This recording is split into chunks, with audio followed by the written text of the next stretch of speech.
Welcome back to Noctra Lore. Every week, I bring you the myths and folklore that the world has forgotten. Not Greek gods, not Roman legends. These are the stories that hide in the shadows, the warnings wrapped in terror, the ancient wisdom that still matters today. Close your eyes and imagine this. You're walking home along a coastal path in the Orkney Islands, off the northern coast of Scotland. It's dusk. The wind is howling off the North Atlantic, carrying the salt spray and the smell of seaweed. You're alone. The nearest village is miles away. And then you hear it. A sound like wet leather slapping against stone. Breathing that sounds wrong, laboured, gurgling. And a smell. God, a smell like rotting fish mixed with something chemical, something burning, something that makes your eyes water and your throat close up. You turn around and you see it. The Nuckelavee. Let me be very clear about something right now. What I'm about to describe to you is considered by many folklorists to be the most repulsive, the most physically horrifying creature in all of world mythology. Not the scariest in terms of what it does, not the most powerful, but the most viscerally, gut-wrenchingly disgusting thing the human imagination has ever conjured. And the people of Orkney didn't speak its name lightly. Fishermen wouldn't say Nuckelavee while at sea. To speak of it was to invoke it, to call it from the depths. Even now, even today, there are older Orcadians who will lower their voice when they talk about it. Because some things, once you describe them, once you really picture them, you can never unsee them. Let me tell you about the Nuckelavee, and I promise you, this image will haunt you. Before we go any further, you need to understand something about the Orkney Islands. These aren't tropical paradises. These are harsh, wind-swept rocks jutting out of the North Atlantic, where winter storms can trap entire communities for weeks, where the sea can turn from calm to deadly in minutes, where survival has always been a daily battle against the elements. Picture this archipelago, 70 islands, only 20 of them inhabited, scattered across cold northern waters. The landscape is treeless, swept clean by relentless wind. Stone ruins dot the hillsides, remnants of settlements 5,000 years old. The sky changes from clear to violent in minutes. The sea is everything here. It provides life, and it takes life with equal ease. The people who live there, who've lived there for thousands of years, they're descended from Picts, from Norse settlers, from survivors. They're tough in a way that's hard to explain to outsiders. They've survived Viking raids, brutal winters, famines, plagues, isolation that would drive most people mad. They're not easily frightened. They're not prone to hysteria or wild imagination. These are practical people, fishermen, farmers scratching sustenance from thin soil, people who understand the difference between superstition and survival knowledge. And yet, for centuries, the Nuckelavee was the thing they feared most. Not the storms, not the raiders, not starvation or disease, though those were real and constant threats. The Nuckelavee. There were rules about it, strict rules that everyone followed. Don't say the name at sea. Don't say the name during certain times of year. If you must speak of it, use euphemisms. Call it the thing, or the beast, or simply lower your voice and let people understand from context. Why? Because names have power. To name something is to acknowledge it. To acknowledge it is to invite it. And the Nuckelavee, once invited, once noticed, once given attention, might decide to notice you back. So, what is it? What could terrify a people who face death every single day? Let me paint you a picture.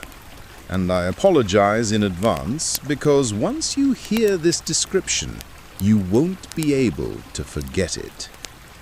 I've studied folklore from dozens of cultures. I've read about creatures from every corner of the world, and nothing compares to the pure physical revulsion of the Nuckelavee.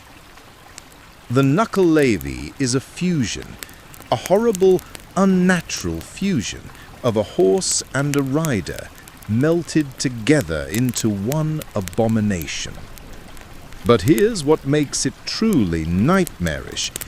It has no skin. None. Imagine a horse, but you can see everything underneath.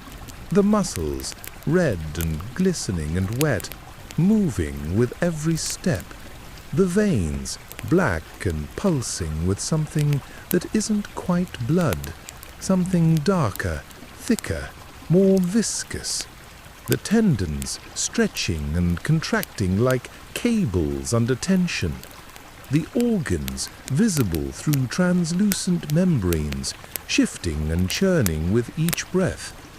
Now imagine a humanoid torso growing out of the horse's back, not riding it, not sitting on it, growing out of it, fused to it, part of the same horrible mass of exposed flesh and muscle. The connection between horse and rider isn't a seam or a joining point. It's organic. They're one creature, one impossible, agonizing existence. The arms are too long, grotesquely, impossibly long, reaching almost to the ground, strong enough to grab a man and tear him apart like wet paper. The hands end in claws, or maybe just fingers so long and skeletal they might as well be claws. Some descriptions say the fingers have no joints, that they bend in any direction like tentacles covered in muscle. The head is the worst part. One eye, one massive, burning eye in the center of its face, like a dying sun, yellow and red and infected looking. Some say the eye is larger than a man's head. Some say it glows in the dark like a lantern. Some say it weeps constantly, tears of black ichor running down the exposed facial muscles. All agree that when it looks at you, when that eye fixes on you, you feel something break inside. Your courage, your hope, your will to run. It's not just fear, it's a kind of spiritual paralysis, like the eye sees not just your body, but your soul, and finds it wanting. The mouth is too wide, stretching across the face in a permanent rictus grin, filled with broken teeth, or maybe no teeth at all, just a gaping maw that breathes poison. The jaw muscles are visible, working constantly, grinding, as if the creature is perpetually chewing on something, as if it's always hungry but can never swallow. And remember, all of this, every single bit of this, is skinless, raw, exposed, vulnerable, and yet somehow not vulnerable at all. Because what weapon could hurt something that looks like it's already been flayed alive? You can see the jaw muscles working. You can see the eyeball moving in its socket, surrounded by exposed orbital bone. You can see the heart, if it has a heart, or something like a heart, pulsing in the chest cavity. You can see everything that should be hidden, everything that skin is meant to cover, all of it on display, glistening with fluids you can't identify and don't want to. The horse part is no better. You can see the massive leg muscles bunching and releasing with each step. You can see the spine, the vertebrae visible through translucent tissue, flexing as the creature moves. You can see the ribs expanding and contracting with each breath, the internal organs shifting, the intestines, for God's sake, coiled and visible through the abdominal wall. It's like looking at one of those anatomy textbooks, those illustrations where they peel away layers to show you what's underneath. Except it's alive, it's moving, it's real. And the head of the horse, massive and horrible with that same skinless appearance, muscles and tendons exposed, teeth visible even when the mouth is closed, because there are no lips to cover them. Eyes too large and too aware, rolling in their sockets, showing too much white, or maybe too much red. The smell is the second thing people mention after the appearance. The Nuckelavee reeks of decay, of rotting fish, of something chemical and burning. It's not just an offensive smell. It's a smell that makes you physically ill.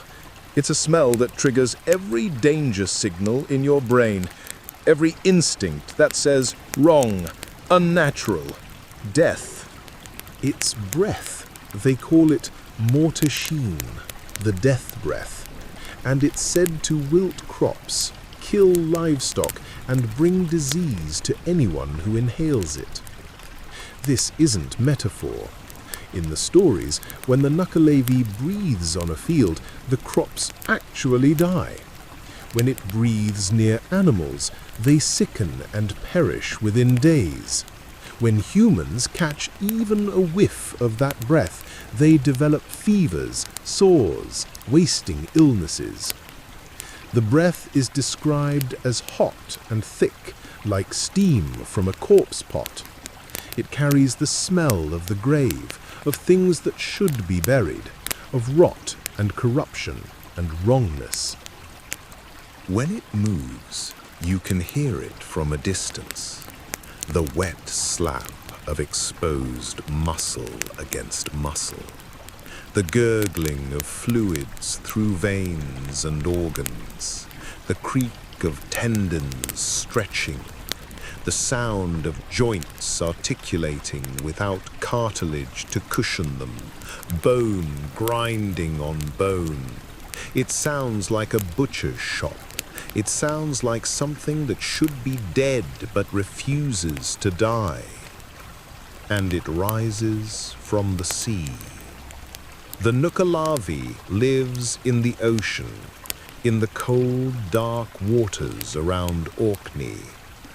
During certain times of year, particularly summer, when the sea is calm and the mither of the sea's power wanes, it emerges. It walks on land, this thing that should not be, leaving a trail of withered plants and dead animals in its wake. Why does it come to land? What does it want? Destruction. Pure, simple destruction. The Nuckelavee is a demon of blight, of plague, of famine. When it walks across farmland, the crops die. Not gradually, immediately. You can trace its path by the line of dead vegetation, green and healthy on one side, brown and withered on the other, as if someone had drawn a line with death itself. When it breathes near livestock, they sicken and perish. Cattle develop tumors. Sheep lose their wool in clumps and waste away. Horses go mad, breaking out of their stalls, running until they collapse. And the meat of these animals becomes inedible, tainted, poisonous. When it passes through a village, disease follows. Not metaphorically, not symbolically. In the old stories, when the Nuckelavee was seen, actual disasters followed within days or weeks. Potato blight that turned entire crops to blackened slime. Livestock epidemics that killed half the animals in a region. Human illnesses, fevers and sores and wasting diseases that medical knowledge couldn't explain or cure. It doesn't hunt like an animal. It doesn't kill for food or territory. It exists only to spread suffering, to poison the land, to bring death. There's no reasoning with it, no appeasing it, no bargaining. The Nuckelavee simply is, and where it is, death follows. There's a famous story, one that's been passed down for generations, about a man named Tammas. This story is told differently depending on who's telling it and when, but the core remains the same. And it's this story that has done more than any other to cement the Nuckelavee in the fears of the Orcadian people. Tammas was a young man, strong and brave, or at least he thought he was brave, before that night. He was walking home late one evening along a coastal path. It was summer, the time when the Nuckelavee was most active, when the sea was calm and the demon could break free from the depths. The moon was full, which meant he could see clearly. In the moment, he was grateful for this. Later, after what he saw, he would spend the rest of his life wishing for darkness. He was thinking about ordinary things, his work the next day, a girl he was hoping to court, the meal waiting for him at home. Normal thoughts, safe thoughts, the kind of thoughts that feel like a shield against the darkness. Then he heard it. At first, he thought it was waves, that wet slapping sound.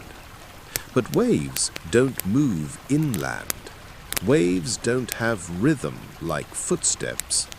Waves don't breathe. He stopped walking, listened. The sound was behind him, coming from the direction of the beach. And now that he was paying attention, he could hear the breathing too, that gurgling, labored breathing, and underneath it, a sound like fluid moving through pipes, like organs squelching, like meat dragging across stone. He turned around. The Nuckelavee was about 100 yards behind him, just cresting the rise from the beach onto the path. The moonlight illuminated it perfectly, hideously, completely. Tammas later said that his mind couldn't process what he was seeing at first. It was too wrong, too impossible. His brain kept trying to make it make sense, to see it as a horse and rider, as two separate things, as something natural that he was just misinterpreting in the moonlight. But he couldn't, because it wasn't. It was exactly what it appeared to be. A skinless horror, a demon, the Nuckelavee. In the moonlight, he could see everything. The exposed muscles rippling with each step, dark red and glistening. The black veins pulsing, carrying that thick, dark fluid through the creature's body. The organs visible beneath translucent membranes, shifting as the creature moved. That single massive eye, fixed directly on him, glowing with its own sick yellow light. And the smell reached him. Even at 100 yards the smell reached him. Rot and death and chemicals and burning. So powerful it made him gag. So overwhelming it filled his mouth and nose and lungs. Tammas ran. He was young and strong, and he ran faster than he'd ever run in his life. But he could hear it behind him, and the sound was getting closer. That wet, horrible slapping of flesh on stone, that gurgling breath, that sound of fluids and organs and things that should be internal. And the smell, oh God, the smell was getting stronger. It filled the air around him, so thick he could almost see it, so powerful it made his eyes water and his throat close. He could hear it gaining on him, the sound getting closer, closer. He could hear the individual details now, the creak of tendons, the squelch of organs shifting, the grinding of bone on bone, the wet sound of muscle sliding against muscle without skin to separate them. He wanted to look back. Some part of him needed to know how close it was. But he knew, somehow he knew, that if he looked, if he met that eye again, he would lose whatever was driving him forward. He would stop. He would give up. He would let it take him. So he didn't look. He just ran. His lungs were burning. His legs were screaming. He'd been running full speed for what felt like miles, but was probably only a few 100 yards. He couldn't keep this pace. He was going to collapse. His body was going to give out. And then he remembered. The stream. There was a stream ahead. He'd crossed it 1,000 times, barely paid attention to it.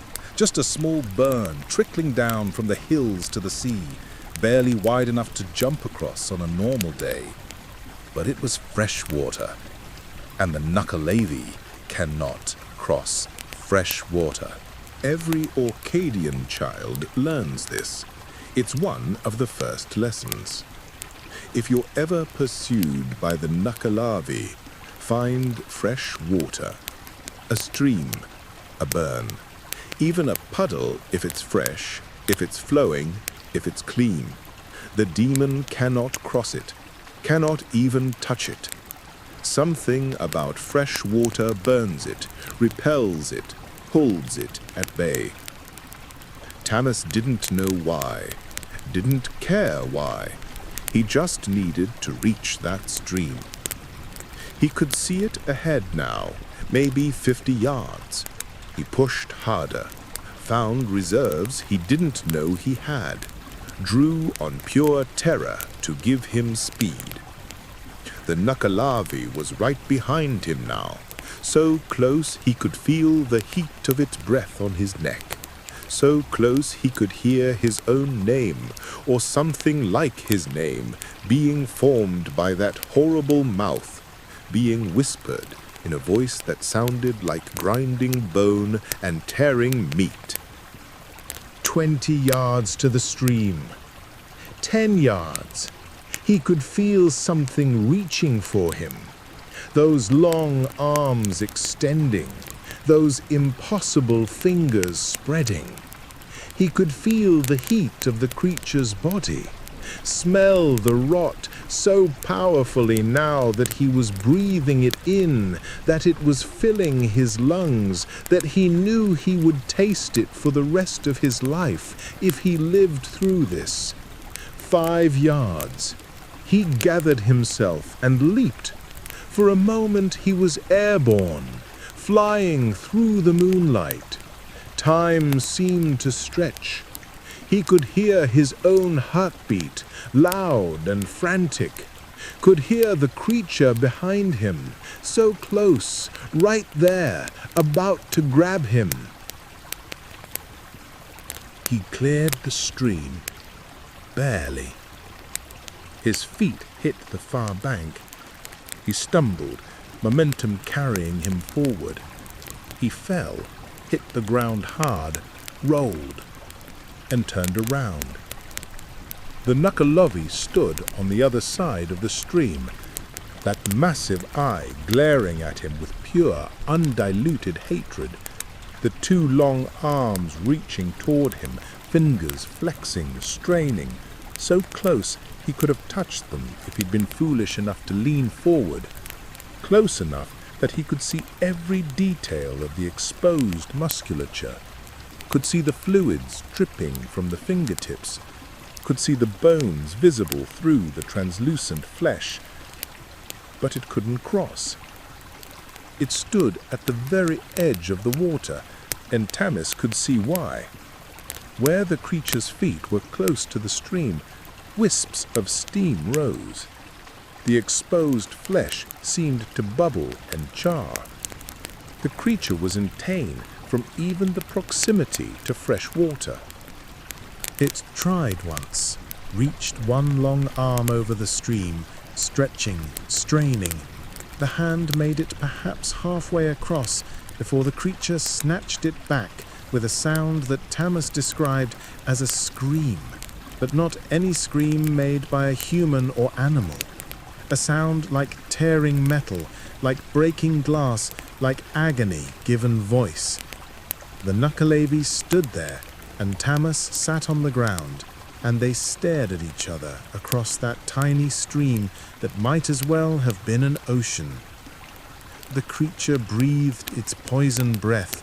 The grass on Tammas's side of the stream withered. Flowers turned brown and died. A bird that had been roosting in a nearby shrub fell from its perch, dead before it hit the ground. The smell was so overpowering that Tammas vomited again and again until there was nothing left to bring up.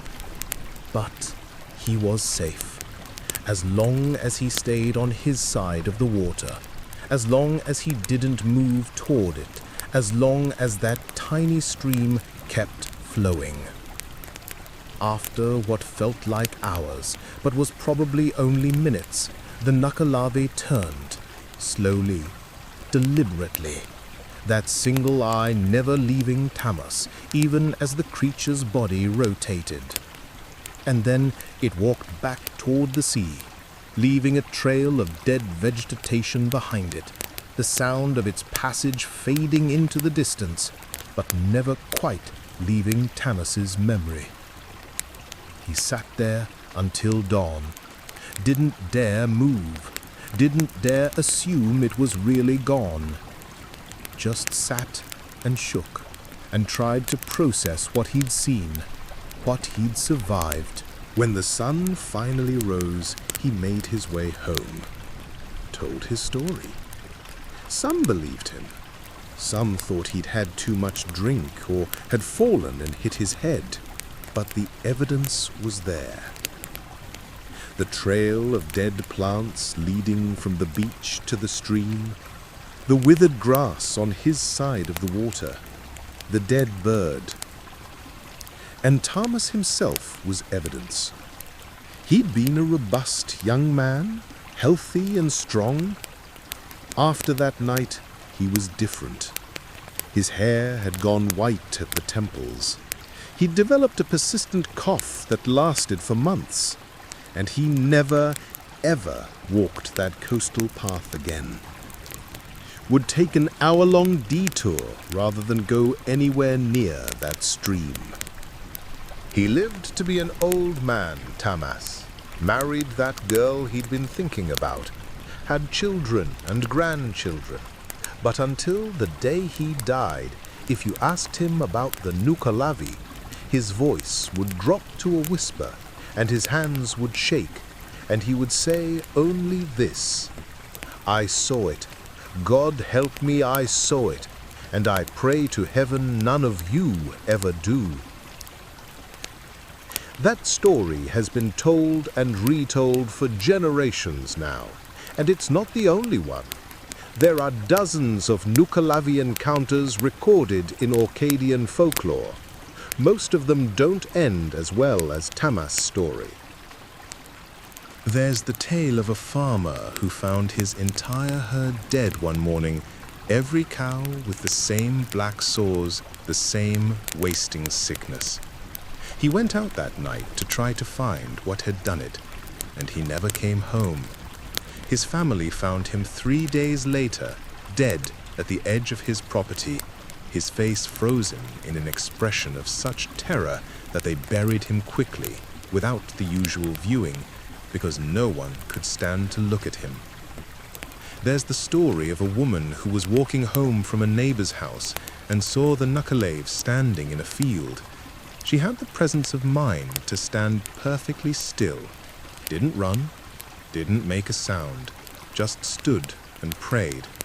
The creature looked at her with that burning eye, then turned and walked away. But every plant in that field died overnight, and the woman was sick for weeks afterward, coughing up blackened phlegm, running a fever that no medicine could touch. There's the account from the 1800s, recorded by a folklorist visiting the islands, of a minister who didn't believe in the Nuckelavee, called it superstitious nonsense, mocked the locals for their fear, walked the coastal paths at night deliberately, challenging the demon to show itself. They found his body a week after he went missing, or what was left of it. The folklorist's notes are vague, but they mention that the remains showed signs of some kind of burning or chemical exposure, that the flesh had been, in his words, corrupted in a manner inconsistent with any natural process. The minister's Bible was found next to him, opened to the book of Job. Some saw meaning in that. The story of a righteous man tested by forces beyond his understanding. Others just saw irony. A man of God destroyed by something that shouldn't exist. But here's what you need to understand. These weren't just scary stories told to entertain children. These were warnings, survival information, practical knowledge for living in a place where the sea could kill you as easily as breathing. The Nuckelavee represented something real to the people of Orkney. Not necessarily a literal demon, though many believed in its literal existence. But even for those who were skeptical about the physical creature, the Nuckelavee represented real dangers. Disease, blight, crop failure, livestock death, mysterious illnesses that medicine couldn't cure, environmental disasters that could destroy a family's livelihood overnight.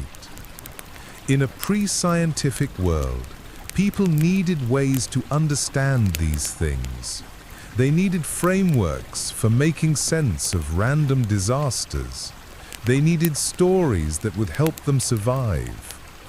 And the Nuckelavee provided that framework. So where does it come from? What is it, really? What's the origin of this nightmare? According to Orcadian mythology, the Nuckelavee is an ancient demon, possibly predating human settlement of the islands. It's a force of chaos and destruction that exists in the sea, in the cold, dark depths where light never reaches. It's kept in check most of the time by a being called the Mither of the Sea, the Sea Mother.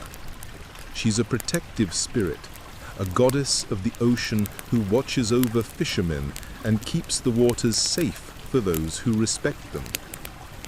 The Mither of the Sea is complex in the mythology. She's not entirely benevolent. The sea itself isn't benevolent. It can give life and take it away with equal ease. But she maintains a balance.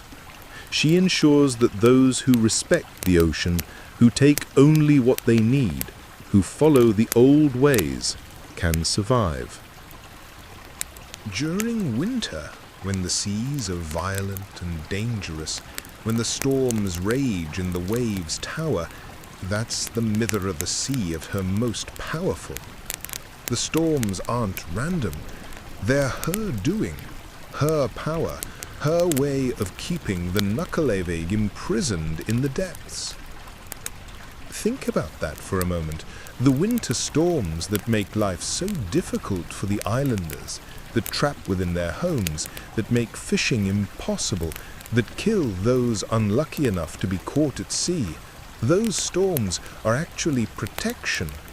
They're the Sea Mother using her power to keep something worse contained. But in summer, when the sea calms, when the weather turns mild and the waters go still and glassy, her control weakens. The Nuckelavee can break free. It can rise from the depths and walk on land, spreading its poison, bringing its plagues. The relationship between the Mither of the Sea and the Nuckelavee is one of constant struggle. She's powerful, but not all-powerful. She can contain it, usually, but not destroy it. And when she's distracted or weakened, or when humans do something to offend her, the Nuckelavee slips free. This is crucial to understanding the legend. The Nuckelavee isn't just random evil. It's a consequence, a punishment maybe, or a warning. When humans pollute the sea, when they take too much, when they show disrespect to the ocean that gives them life, the Mither of the Sea withdraws her protection, and the Nuckelavee rises. Think about what this meant to a community that lived entirely dependent on the sea. Fishing was life. The ocean provided food, transportation, trade, connection to the outside world. But it could also take lives in an instant, claim entire crews, devastate harbors, wash away coastal settlements. One moment of disrespect, one act of pollution or waste or greed, and you might invite calamity, not just for yourself, but for your entire community, your family, your neighbors, everyone who depends on the sea's goodwill for survival. The Nuckelavee was the physical manifestation of that calamity, of the sea's response, of nature reacting to human foolishness. When crops failed, when livestock died of mysterious diseases, when epidemics swept through villages, people looked for explanations. And often they concluded, the Nuckelavee has been here. We've offended the sea. We've let the demon loose. We've broken some rule, crossed some line, shown some disrespect. So they performed rituals. They made offerings to the Mither of the Sea. They were careful, so careful about how they treated the ocean and its resources, not just out of superstition, but out of survival instinct. Because the consequences of disrespect were real, even if the Nuckelavee itself was symbolic. Or was it symbolic? Here's the thing that makes folklore so powerful, so enduring, so important.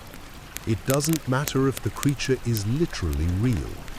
What matters is that the danger it represents is real.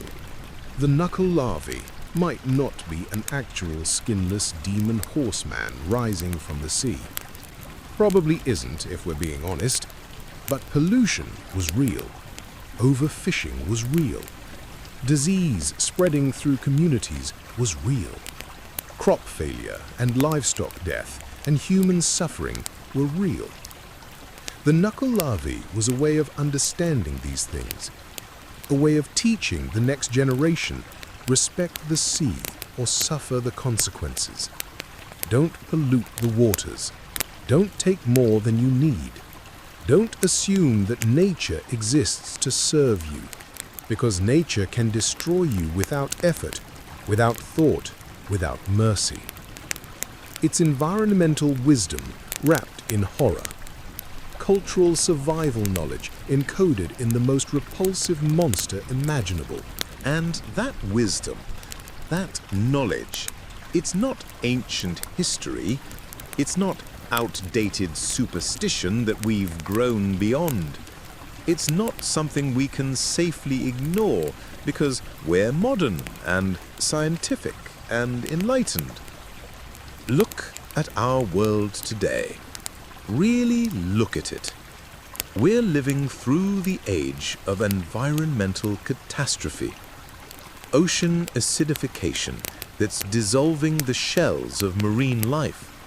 Plastic pollution so pervasive that microplastics have been found in the deepest ocean trenches, in Arctic ice, in human blood. Overfishing that's decimated marine populations to the point where some species may never recover. Dead zones in the ocean where nothing can live because we've pumped so much agricultural runoff into the water. Climate change that's warming the seas, killing coral reefs, disrupting entire ecosystems that have existed for millions of years. And what are the consequences? What happens when we treat the ocean like it exists to serve us? Like it's an infinite resource to be exploited? Like it's a dumping ground for our waste? Extreme weather. Hurricanes and typhoons growing stronger and more frequent. Coastal communities destroyed by storms that are unprecedented in living memory.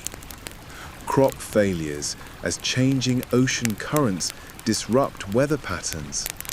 New diseases emerging from disrupted habitats, from warming waters that allow pathogens to thrive in new areas. The collapse of fishing industries that sustained communities for generations. Sound familiar? The Nuckelavee is rising. Not literally, maybe, but the thing it represented, the disaster that follows when we disrespect the natural world, that's happening right now, all around us, every single day, in ways that would have been unimaginable to the old Orcadians, but that they would have recognized instantly as the consequences of angering the sea. We've polluted the waters, and they're responding. Not with a skinless demon, but with dead zones and algae blooms and jellyfish swarms, with warming temperatures that are fundamentally altering ocean chemistry, with rising sea levels that threaten to swallow coastal cities, with the collapse of food chains that billions of people depend on for survival. The mother of the sea, if she exists, if she ever existed, she's lost control. Or maybe she's stepped back. Maybe she's letting us face the consequences of our actions. Maybe she's saying, you wanted to ignore the rules, to take whatever you wanted, to treat my domain as your property? Fine, see how you like it without my protection. And we're starting to see. But the question is whether we're seeing soon enough to do anything about it. The old Orcadians knew something we've forgotten or chosen to ignore. The sea doesn't belong to us. We belong to it. We're dependent on it. 70% of our planet is ocean. The ocean produces more than half the oxygen we breathe. It regulates our climate. It provides food for billions. It's not separate from us. It's not something we can dominate or control or exploit without consequence. There's another layer to this legend, something darker and more personal. Something that speaks to why the Nuckelavee has such a visceral impact on anyone who hears about it. The Nuckelavee, remember, has no skin. Everything that should be hidden is exposed. Everything that should be protected, covered, kept internal, is on display for the world to see. There's a metaphor there, a powerful, disturbing metaphor about vulnerability, about exposure, about the horror of having no barrier between your insides and the outside world. In some psychological interpretations, the Nuckelavee represents our deepest fears about vulnerability, about being seen, about having our defenses stripped away, our protections removed, everything we hide from the world put on display. We all wear masks. We all maintain barriers between our internal reality and external presentation. We protect ourselves. We hide our pain, our fears, our weakness, our wounds. We show the world what we want them to see. But what if those barriers were stripped away? What if everything we tried to hide was suddenly visible? What if our internal landscape, our private pain, our secret shame, our hidden weakness was as obvious to observers as exposed muscle and visible organs? That's the nightmare of the Nuckelavee. It's not just a monster. It's a representation of our worst fears about ourselves, about what we'd be if every defense was stripped away, if everything we hide was revealed. And it can't hide.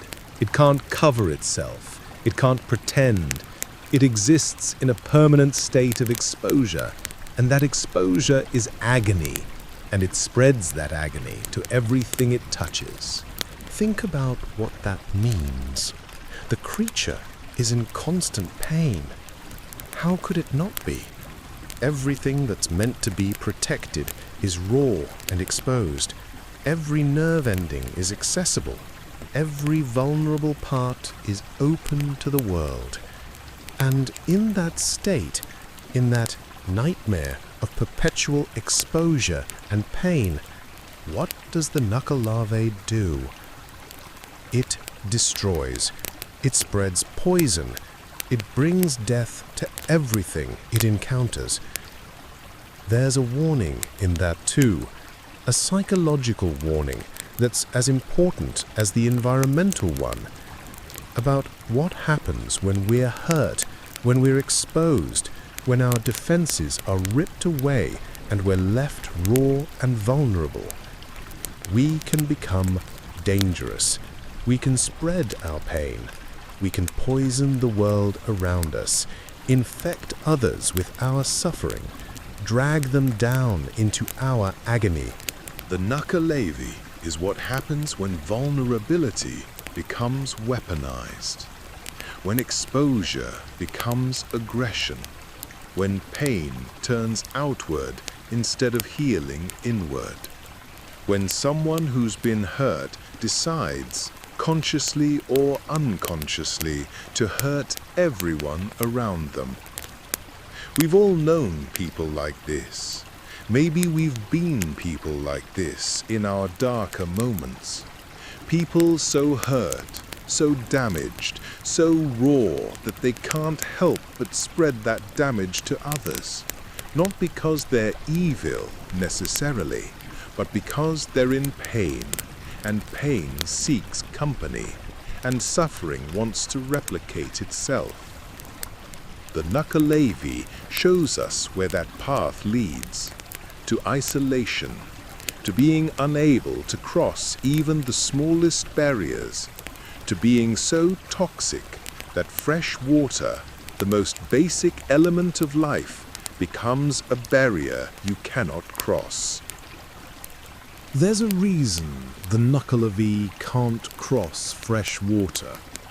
Fresh water is pure, clean, life-giving. It's renewal and cleansing and health. And something as corrupt, as poisoned, as fundamentally wrong as the Nuckelavee cannot exist in proximity to that purity. It's anathema to everything the creature is. That's a lesson too, about healing, about the importance of finding that fresh water, that purity, that renewal when you're hurt and raw and exposed, about not letting your pain define you so completely that you become unable to accept healing. The Nuckelavee has been in pain for so long, has been exposed for so long, that it can't remember what it's like to be whole. It can't even approach the thing that might heal it.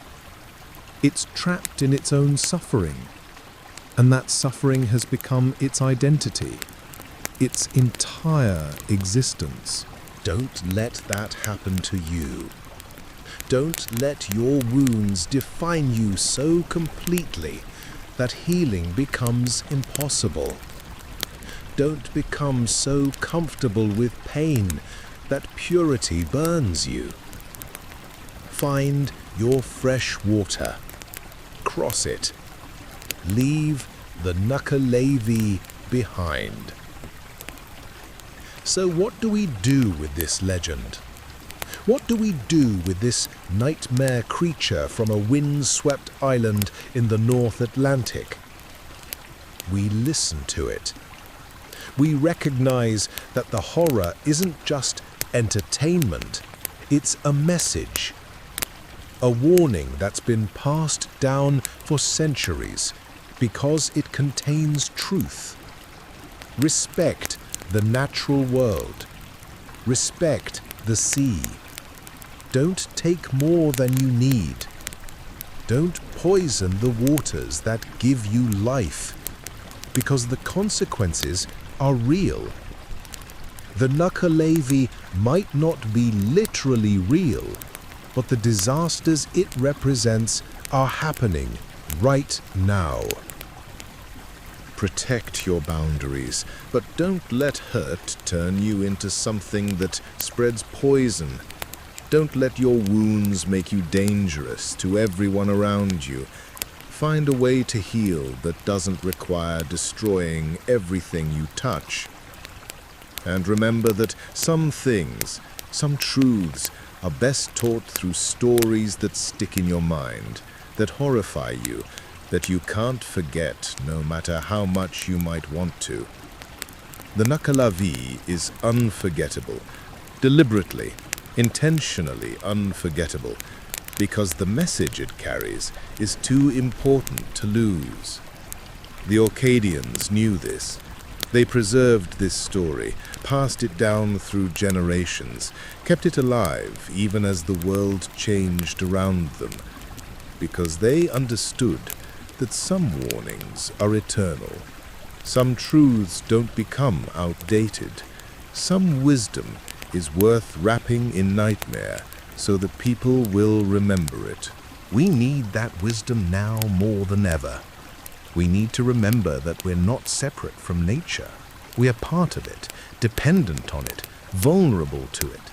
And when we treat the natural world as something to be exploited, something to be used and discarded, something that exists only for our benefit, We're inviting the Nuckelavee to rise. We are creating our own demons, our own plagues, our own disasters. The Nuckelavee walks where we've poisoned the waters, where we've taken too much, where we've shown disrespect, and it brings consequences that we can no longer ignore. The old stories say that the Nuckelavee cannot be killed, only contained, only held at bay by the power of the Sea Mother, by the fury of winter storms, by the purity of fresh water. Maybe that's the final lesson, that some problems can't be solved, only managed, only kept in check through constant vigilance, constant respect, constant awareness that the danger never truly goes away. The Nuckelavee is always in the depths, always waiting, always ready to rise when we forget the rules, when we break the taboos, when we think we're powerful enough to ignore the warnings.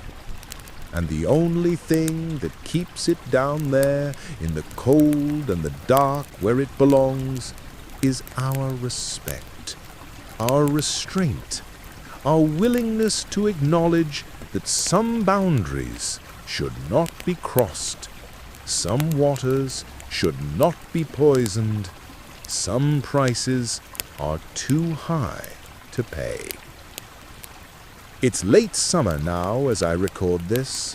Somewhere in the North Atlantic, the seas are calm. The storms have quieted.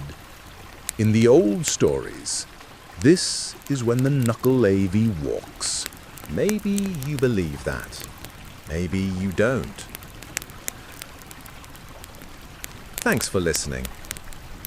If this story affected you, if it made you think, hit that like and subscribe button so my stories return to you.